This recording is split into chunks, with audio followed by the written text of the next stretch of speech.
tarde a todos. Meu nome é Jaqueline Silveira Marques da Rosa, sou aluna de agronomia da Uniderp e o meu orientador, o professor, é o José Antônio Marbono, especialista em solos. E o meu trabalho é sobre o manejo do solo, estudo e classificação de agregados em mata-solo vermelho distrófico.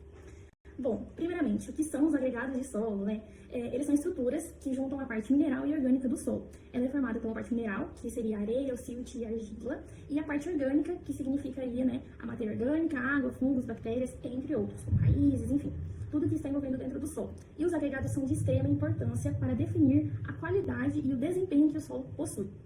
A agregação tem toda essa importância por principalmente representar a quantidade de porosidade que vai ter nesse solo, a permeabilidade de água na infiltração, entre outros, como a proteção do carbono dentro do solo, a disponibilidade de certos tipos de nutrientes, a proteção da raiz, proteção da matéria orgânica também presente. E esses agregados eles são formados por meio da adesão entre esses componentes, juntamente com os agentes cimentantes, que seria, no caso, a matéria orgânica e hidróxidos, entre outros. E essa interpretação da disponibilidade dos agregados dentro do solo, ela é de difícil concentração. Por quê? A distribuição de diferentes classes de tamanho de agregados no solo varia bastante, e com isso fica difícil essa classificação específica. Dentro dos agregados, eles são divididos entre macro e microagregados. Os macroagregados, eles possuem um diâmetro maior que 2 milímetros. Já os microagregados, eles possuem um valor menor de 0,25 milímetros. E esse nosso estudo foi realizado com análise de diferentes classes dos agregados estáveis em água, com porcentagem. E foi realizado na camada de 0 a 10 centímetros de profundidade. Vale ressaltar também que os agregados são diferentes dos torrões do solo. São completamente opostos. O objetivo foi de avaliar essa classe dos agregados presentes em 12 diferentes sistemas de produção, que incluem agricultura, pecuária, floresta, e compreendendo, assim, os impactos ambientais que podem promover as práticas agrícolas sustentáveis dentro do Mato Grosso do Sul, que foi realizado aqui no estado, além de promover também essa importância desse manejo no solo. A metodologia. Todo esse nosso estudo foi realizado junto com a Embrapa e os nossos apoiadores também, como no caso a Fundect e o CNPq. O estudo foi realizado lá na Embrapa Gato de Corte, aqui de Campo Grande, MS, Mato Grosso do Sul. O latossolo vermelho distrófico é o solo característico daquela região. Foi utilizado também 9 tratamentos diferentes para fazer essas análises dos solos posteriormente. As adubações foram realizadas de acordo com as análises do solo e a recomendação de acordo com a Embrapa também. Em alguns sistemas não foi utilizado nenhum tipo de adubação também, como vou mostrar posteriormente. Após os 15 anos que teve todo esse estudo dentro da Embrapa, a implementação de tratamentos e essas análises foram realizadas à medida de coletas de solo. E aí esse solo foi passado por laboratório para fazer essas análises. Foram realizadas em várias profundidades, porém no estudo aqui específico vai ser de 0 a 10 centímetros, e diversos locais de acordo com o tipo de estrutura realizada naquele determinado talhão. As amostras foram analisadas quanto à estabilidade de agregados em água por meio de porcentagem.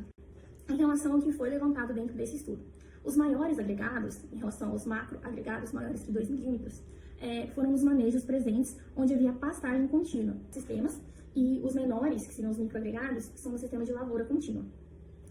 Os sistemas que pertenceram com os macroagregados, que são os de maior interesse dentro da classe dos agregados, que varia bastante de acordo com a granulometria realmente de cada tipo de agregado, ou, consequentemente, com o diâmetro médio ponderado de cada tipo de agregado também, de acordo com essa classificação. Para nós, o mais importante seriam os macroagregados, que são os maiores de 2 milímetros. Vamos ter o PCAR, que seria a pastagem contínua com adubação e leguminosa também. O PCCA, que é a pastagem contínua com adubação.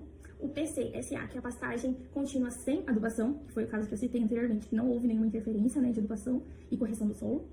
Pastagens degradadas e cerrado também. E são considerados os mais estáveis de benefícios para o solo, com essa presença dos macroagregados. Já os microagregados, por mais que não seja o nosso foco aqui no momento, eles também são de suma e extrema importância. Por quê? Para se tornar um macroagregado, precisa ser primeiramente um microagregado, que também faz parte da estrutura desse solo, e que também vai representar uma boa qualidade desse solo, e consequentemente, melhor desenvolvimento das culturas, saúde do solo, descompactação desse solo e desenvolvimento radicular. Os microagregados teve os maiores números nos tratamentos de lavoura contínua convencional, de pastagem com 4 anos e lavoura 4 anos. Já os tratamentos de lavoura contínua convencional, ele possui os melhores valores nas classes intermediárias dos agregados, entre os macro e o micro. Ou seja, é um parâmetro super bom para o desenvolvimento da utilização desse sistema de tratamento aqui, desse sistema de plantio. E ocorreu entre os micro e os macro, contribuindo assim para a estabilidade geral da estrutura do solo, que é o que representa, no final das contas, a presença e a classificação desses agregados, em relação à saúde e estrutura do solo também. Essa tabela com os nossos resultados. Em azul, eu quis destacar justamente os que pertenceram aos grupos de melhores valores em porcentagem em relação aos macroagregados, que seria maiores de 2 milímetros. Já em laranja, nós temos destacados os sistemas que tiveram os melhores resultados em relação aos microagregados.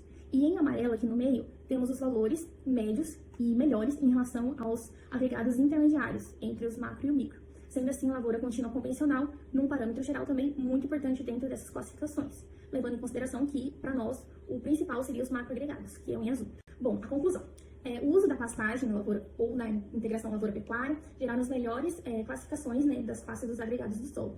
E o sistema do uso do solo com pastagem são os mais eficientes, no geral, visto anteriormente, que o sistema de lavoura, que contínua ou não. E a integração lavoura-pecuária pode manter os macroagregados do solo próximo à condição natural do solo, que é o mais interessante para nós também em relação à presença dos macro, micro e intermediários agregados. Então, bom, é isso, espero que tenham gostado. Agradeço a participação de todo mundo aqui.